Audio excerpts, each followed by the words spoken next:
விதைக்கிறார்கள். வந்து இந்த இடத்துல போன உடனே இப்போ we have to இப்போ வசனத்தை கேட்குறோம்.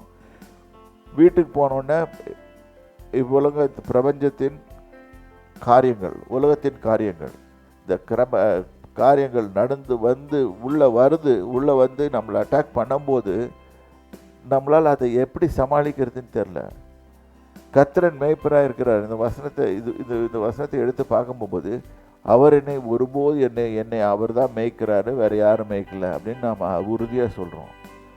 அவன் புல்லுள்ள இடங்களில் மேய்த்து அமர்ந்த தண்ணீர்களிடம் கொண்டு போய் விடுகிறார். அவரின் ஆத்மாவை தேற்றி தம்முடைய நாமத்தின் நிமித்தம் தன் நீதியின் பாதையில் நிறுத்துகிறார். இப்போ நம்மளுக்கு இதை சொல்ல மெக்கானிக்கலாக சொல்லும் போது ஒன்றுமே ஆக போகிறதில்ல. ஆனால் இதை விசுவாசித்து சொல்லும் போது அவர் தான் என் மேய்ப்பர் என்று நான் அறுதியிட்டு சொல்லும்போது அவர் என்னை மேய்ப்பராவதற்கு அவர் தகுதி உள்ளவராகிறார். அது வரைக்கும் வசனம் வேலைதான் இருக்கும், ஒன்றும் வேலை செய்யாது. நம்ம அதை விசுவாசிக்கும் போது தான், நம்ம இருதயத்தில் விசுவாசிக்கும் போது தான் அது வேலை செய்யுது. அவர் ஆத்மாவை தேற்றி நாமத்தின் நீதியின் பாதையில் நடத்துகிறார். நான் மரண இருளின் பள்ளத்தாக்கில் இருந்தேன். என்ன உலகத்தில் என்ன ப்ராப்ளம் வந்தாலும் நான் அதுக்கு பயப்பட மாட்டேன். ஏன்னா தேவன் கூட இருக்கிறார். உங்கள் கோலும் உங்கள் தடியும் என்னை தேற்றும். இதெல்லாம் வசனங்கள் தான். வசனங்கள் விதைக்கப்படுகிறது. ஓகே, தேற்றும். சத்துருக்களுக்கு முன்பாக கடைசியில் வெற்றி உனக்கு தான் வரும். அதுதான் சொல்கிறாரு. சத்துருக்களுக்கு முன்பாக எனக்கு ஒரு பந்தியை ஆயத்தப்படுத்தி என் தலையை எண்ணெயினால் அபிஷேகம் பண்ணுகிறார், என் பாத்திரம் நிரம்பி வழிகிறது. இந்த சங்கீதம் 23 எடுத்து தான் இது இவ்வளோ பேசிட்டு இருக்கிறேன் நான். என் ஜீவன நாளெல்லாம் நன்மையும் கிருபையும் அவர் செய்கிற நன்மையும் அவர் செய்கிற கிருபையும் என்னை தொடரும். இது விசுவாச வார்த்தைகள். நான் கர்த்தருடைய வீட்டில் இருப்பேன் எப்போவுமே. நான் எங்கேயும் போக மாட்டேன். இது தேவனுடைய வார்த்தைகள், தேவன் சம்மந்தப்பட்ட வார்த்தைகள். இதை விட்டுட்டு நம்ம இதுக்கு ஆப்போசிட்டாக பேசணும்னா என்ன நடக்கும்? அதை தான் நம்மளோட வாழ்க்கையில் விதைக்கிறோம், அதை தான் அறுவடை பண்ணுவோம். ஆப்போசிட்டாக விதைச்சோம்னா ஆப்போசிட்டை தான் அறுப்போம். ஆப்போசிட்டை புரியும்னு நினைக்கிறேன். இது மாதிரி நிறைய விளக்கம் கொடுக்குறேன். ரைட்டு.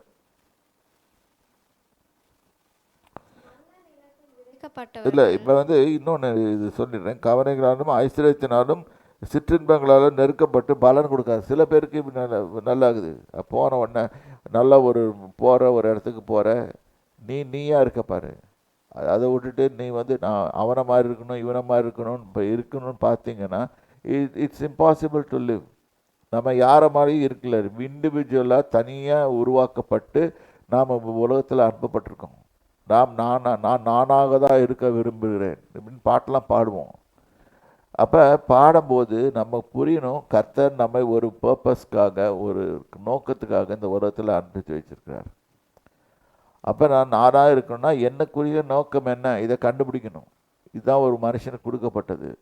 இதை விட்டுட்டு இது கண்டுபிடிச்சிட்டான்னா நல்ல இவனுக்கு தன்னுடைய ரூட் என்னன்னு தெரியும். அதுக்கேற்ற மாதிரி விதைச்சிக்கிட்டே போயிடுவான்.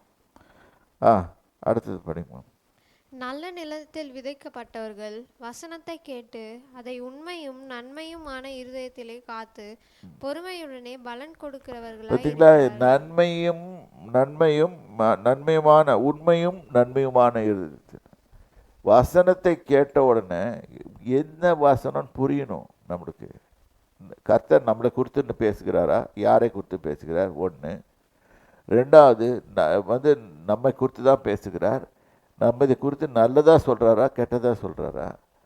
இல்லாட்டி நம்ம புரிஞ்சுக்கிறோமா அவர் பேசுகிறத?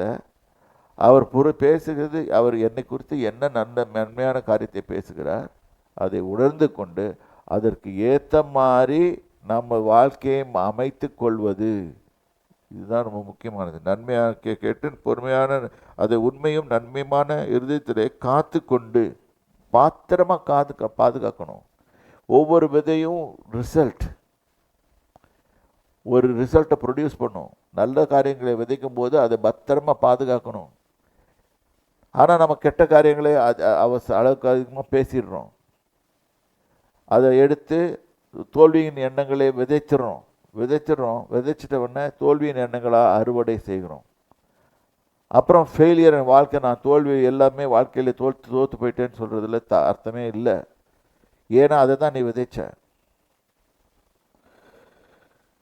ஸோ இந்த இடத்துல நல்லா பாருங்க, யுத்தத்திலே காத்து கொண்டு பலன் கொடுக்கிறவர்களாக இருக்கார். You will yield result. நல்ல காரியத்தை பேசி தேவன் என்னோடு இருக்கிறார், அவர் என்னை பாதுகாப்பார், அவர் என்னை நல்ல வழியில் நடத்துவார், இது மாதிரி சொல்லிட்டு வரும்போது என்ன நடக்குதுன்னு சொன்னால் அதுக்கேற்ற மாதிரி அந்த காரியங்கள் நடக்குது. கர்த்தர் என்னை குறித்து தான் பேசியிருக்கிறார், இந்த வசனம் என்னை குறித்து தான் பேசியிருக்கிறது, நல்ல காரியத்தை குறித்து பேசுகிறது. இதை உணர்ந்து கொண்டு அதன்படி செய்யும்போது கர்த்தர் நமக்கு நல்ல காரியங்களாகவே செய்து கொடுப்பார். இப்போ புரிஞ்சிருக்கும்னு நினைக்கிறேன். நம்முடைய வாழ்க்கையும் விதைப்பும் அறுப்புமாக தான் இருக்குது. நம்ம தவறாக விதைக்கும் போது தவறாக இருக்கிறோம், நல்லதாக விதைக்கும் போது நல்லதாக இருக்கிறோம். எங்கே வழி அருகவே விதைக்கப்பட வேணாம், கற்பாறை நிலத்தில் விதைக்கப்பட வேண்டாம், முள்ளுள்ள நிலத்தில் விதைக்கப்பட வேண்டாம், நல்ல நிலத்தில் 30, 60, 100மா. அதில் பார்த்திங்கன்னா 30, 60, 100 அது 3வது கேட்டகரி. இது 100, 30, 60 கூட்டிங்கன்னா 90 தான் வரும். 90ன்னு சொல்லியிருக்கலாம், அவர் சொல்லலை, ஆனால் 100 தான் சொல்லிட்டார். அப்போ 3 ஸ்டாண்டர்ட் தான் வச்சுருக்காரு அவர் மனுஷனுக்கு. நல்ல நிலத்தில் விழுந்த மனுஷனுக்கும் 3 ஸ்டாண்டர்ட் தான். 30 கொடு, 60 கொடு, 100 பலன் கொடு. ஸோ இந்த வசனத்தை அறிந்து கொண்டு இதை புரிந்து கொண்டு இதுக்கேற்ற மாதிரி நம்ம வாழ்க்கையை அமைத்து கொண்டு அதன்படி செயல்படுக்கிறோம். கர்த்தர் தாமே நம்மளை ஆசீர்வதிப்பாராக. கர்த்தருடைய நாமத்துக்கு ஸ்தோத்திரம். ஜெபித்து முடித்துப்போம். தகப்பனே, உம்மை நன்றியோடு ஸ்தோத்திரிக்கிறோம். இந்த வார்த்தைக்காக ஸ்தோத்திரம். என் தேவனாய் கர்த்தாவே, எங்கள் வாழ்க்கையும் விதைப்பும் அற்புமாக செயல்பட்டு கொண்டிருக்கிறது. ஆகவே எங்கள் தேவனாய் கர்த்தாவே, நாங்கள் நல்ல காரியத்தை விதைக்கவும், வெற்றியுள்ள காரியத்தை விதைக்கவும், வெற்றியுள்ள காரியத்தை அறுக்கவும் எங்களுக்கு கிருபை தாரும்.